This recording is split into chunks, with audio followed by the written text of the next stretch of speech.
Hi, I'm Representative Bill Aman, and I represent South Windsor in the Connecticut General Assembly. My colleagues and I in the House Republican Caucus have presented a common sense budget for 2011 that erases the $736 million deficit for 2011 without raising taxes. What many people don't know is that our 2011 budget year begins on July 1st. That means we have only a matter of weeks to pass a 2011 state operating budget. If we don't come up with a plan before July 1st, the state will immediately begin spending at least $61 million more than its income every month.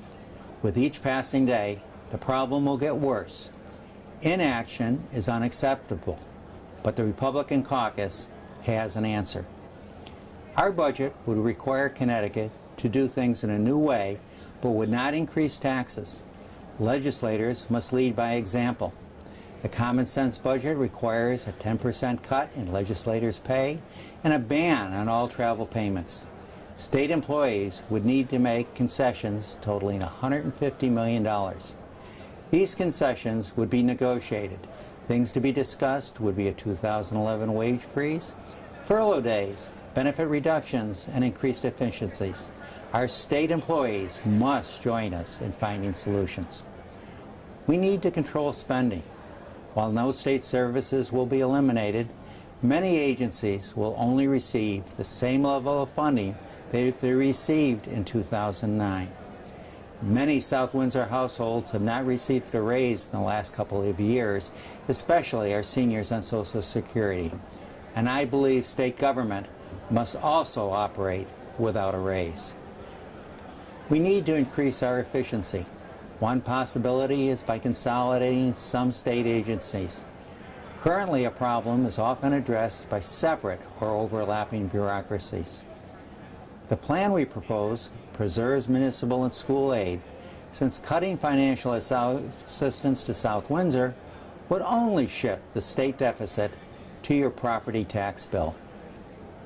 Our common sense budget is not all cuts. 100,000 of our citizens have lost their jobs and are hurting. We need to reduce unemployment now. Our budget sets aside $74.5 million to stimulate job growth. Companies that hire the unemployed can earn $17.5 million in tax credits.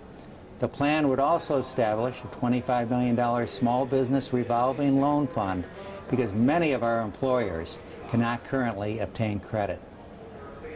I did not approve of the last two Connecticut budgets that were balanced through gimmicks and borrowing. We cannot continue to do this. I have a 5-month-old grandson, and his generation is going to be paying for our lack of fiscal responsibility. We base this budget on our legislative initiatives on a few common sense principles that I believe will help put Connecticut's house in order. Spend no more than you make. Don't borrow more money than you can afford to pay back. If something is broken, get rid of it.